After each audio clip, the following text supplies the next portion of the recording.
latest Morning Consult poll shows Elizabeth Warren and Bernie Sanders duking it out for second place. And turns out Mayor Pete's policy director is a former Goldman Sachs executive. So Team Rising is here. Andrew Feldman is a Democratic strategist, and Tom Rogan is a commentary writer for Washington Examiner. Great friends of the show. Indeed. Great to see you, gentlemen. One of our favorite polls out this week, Morning Consult. There some interesting new developments on the national front. I believe we have that graphic we can put up on the screen.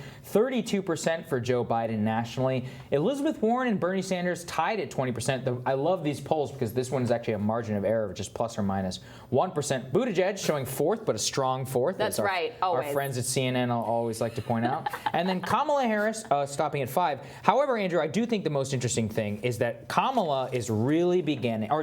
Elizabeth Warren is really beginning to consolidate second choice for all of the other candidates. So right now, I believe she's tied with Bernie Sanders for second choice, because this is why I love Morning Consult, for Biden supporters, second choice for Sanders supporters, second choice for Buttigieg supporters, second choice for Harris. So she is quite well posed in order to benefit from the drops and falls of other candidates as we go forward. Look, I think she has a fairly diverse coalition. You saw what she was doing earlier.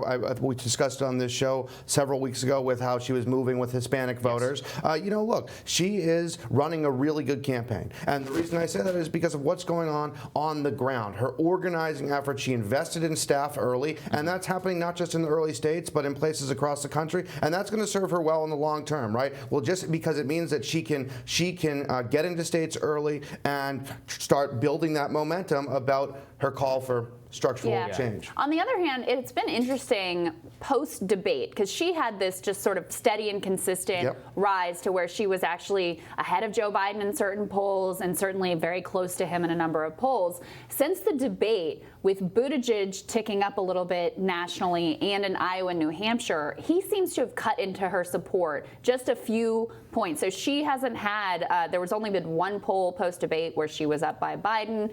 She seems to have dropped a couple points. So that's the other piece is his coalition and hers are very similar. So if he continues to rise, which the media very much wants him to, it may cut into some of her affluent white liberal support. The media has likes to have a new flavor of the week every few weeks because, look, she got hit hard after, on that debate stage, and now they're on to Pete. We'll see what happens in a couple weeks. What do you think, Tom? Well, I think it's interesting, as you mentioned, Crystal, that she seems to, as much as she's consolidated, which is clearly important moving into the primaries, she has lost that sort of, huge drive that she was having with the momentum sort of pushing forwards, and there was the expectation she might even sort of purge Biden out of the way. Right. That doesn't seem to have happened, and I wonder, or I suspect that the big issue there is the continuing inability to address the Medicare for All question. It's both that, but also, I would push back a bit, Andrew. You say that she has a diverse coalition. Sure, she's ticking up, but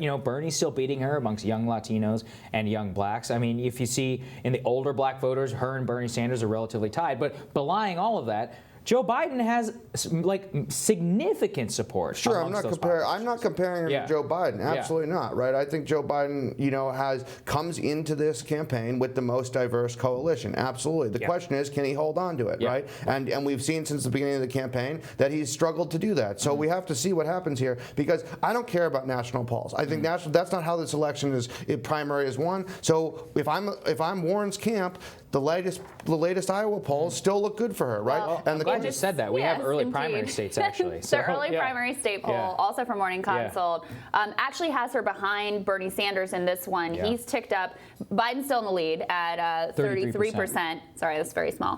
And Bernie Sanders is 23, and then Warren is at 17. So at least according to Morning Consult, she's fallen off a little bit in the early states as well. Is actually doing better nationally than she is specifically in those early states. And I would say that's partly because Buttigieg is doing well in Iowa and New Hampshire, even though his, sort of exclusively white coalition doesn't translate that well nationally. But those numbers you just ran, those were Iowa numbers? These are early state numbers. Oh, early state numbers as a whole. Again, grouping them together, I think that everything is going to change once the first vote's cast. So look, Biden. People say, oh well, he can't lose in South Carolina. Sure, he can if he loses the first 3 states. So let's see. I totally agree with you, which is that right too, his campaign manager Tom has already come out and said, oh well, we don't need to win Iowa. New Hampshire is a lost cause since Bernie Sanders and Elizabeth Warren are basically neighbors there. Nevada, I mean, new poll has him up by 10 points, but who the hell knows how it's actually going to shape out? And then putting all your eggs in that South Carolina basket, I mean, that's not a great strategy.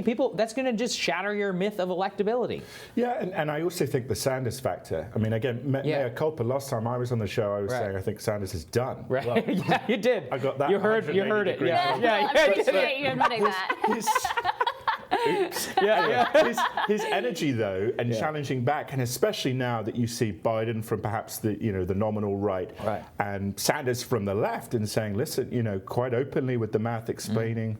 And you could make that argument, right? If you look at the GDP, the per capita spending in healthcare, we do spend twice as much here as in Europe. So if you're saying, we're going to rejig the system, and you'll pay more in taxes, but you'll save more, there's a sustainability to that narrative, at least in fact. That catches Warren in a very difficult no man's land, and I just don't see how this wealth tax with a couple of percentage point more is going to, that doesn't sound... We're going to talk about We're that going to next. talk more about that. I'll shut up about it.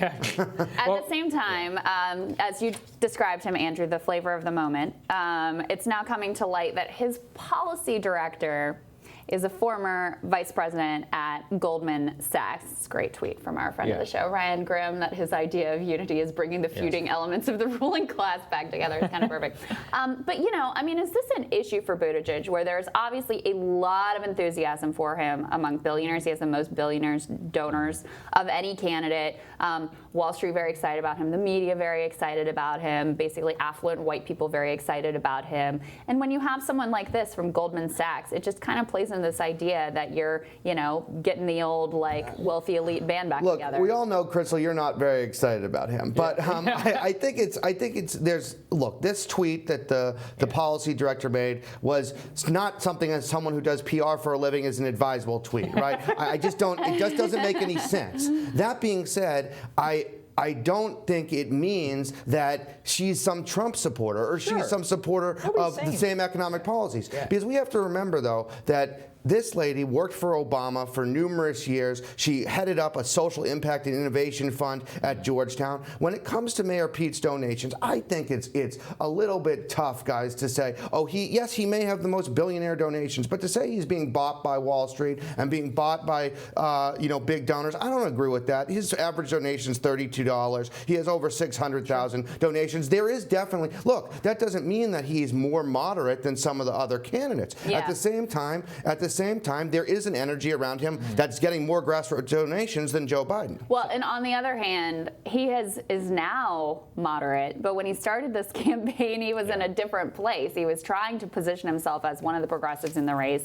That didn't work out, and I guess on the advice of his many wealthy donors and the media, who are always looking for centrist darling, he has moved to the right to make these attacks on Elizabeth Warren. And frankly, it does seem to be gaining some traction, at least among a certain demographic audience. Yeah, it does. And I think as people, as he gets more sort of earned media attention, that he gets to show off, which are, I think, pretty obviously positive character traits in terms of his prime military service. He's eloquent, etc.